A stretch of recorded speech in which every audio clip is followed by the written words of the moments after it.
Maybe Gen Z is not lazy. Maybe they are the first generation to grow up inside a permanent performance review. Not just at work, everywhere. Their grades were measured, their bodies were measured, their friendships were visible, their opinions were searchable, their hobbies became possible side hustles, their mistakes could be screenshotted, their success could be compared before breakfast. And then people ask, why are you so tired? That is the strange part. Burnout is usually described in the context of work, and that matters. It is not just a fancy word for being tired. It is closer to emotional exhaustion, distance from the work, and the feeling that your effort is not working anymore. But for a lot of young people, the feeling does not begin when they clock in. It starts when life itself begins to feel like a job you are being evaluated for. You wake up, you check your phone. Someone your age has a better apartment. Someone younger has a better body. Someone you barely know has started a company, moved abroad, changed careers, found their purpose, and somehow still has perfect lighting. And your brain does not calmly say, that is one curated moment from one person's life. It says, we are behind. That sentence is exhausting. Because the brain is not only tracking facts, it is tracking status, safety, belonging, and control. It wants to know where you stand. It wants to know whether you are falling behind the group. It wants to predict what might go wrong before it happens. In a smaller social world, paying attention to the group made sense. If people excluded you, judged you, or stopped trusting you, that could matter. Status was not just vanity. Belonging was not just a feeling.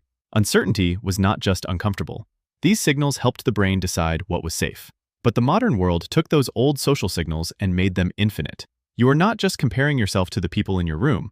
You are comparing yourself to everyone's best moment, edited, filtered, ranked, and delivered by an algorithm that never gets tired. And because the comparison never ends, your brain never gets the signal that the test is over. This is where burnout becomes more than workload. It becomes the feeling that nothing you do is enough to let you rest. You finish one task, and another one appears. You answer one message, and 5 more wait. You try to relax, but even relaxing has a correct version now. The right morning routine, the right fitness plan, the right career path, the right mindset, the right amount of ambition, the right way to be calm. Even self-improvement becomes another scoreboard.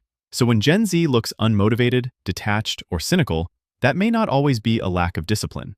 Sometimes it is what happens after the brain has been trying to prepare for too many futures at once. One future where rent gets worse. One where AI changes the job market. One where your degree is not enough. One where you picked the wrong path. One where everyone else understood the rules before you did. The body can sit still while the mind is running simulations all day. And from the outside, that looks like doing nothing. That is why burnout is easy to misread. People expect exhaustion to look dramatic, but often it looks quiet.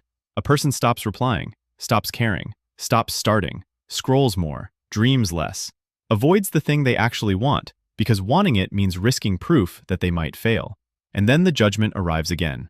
Lazy, fragile, entitled, too sensitive. But maybe the better question is not, why can't they handle life? Maybe it is, what kind of life keeps making normal people feel like they are always one mistake away from falling behind? This does not mean every Gen Z person feels the same thing. And it does not mean older generations had it easy. Every generation has had pressure. The difference is the shape of the pressure. For many young people now, pressure is not just a boss, a deadline, or a bill. It is ambient. It is social. It is algorithmic.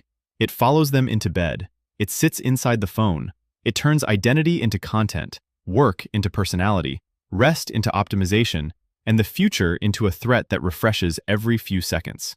That is not a normal environment for a nervous system that needs recovery.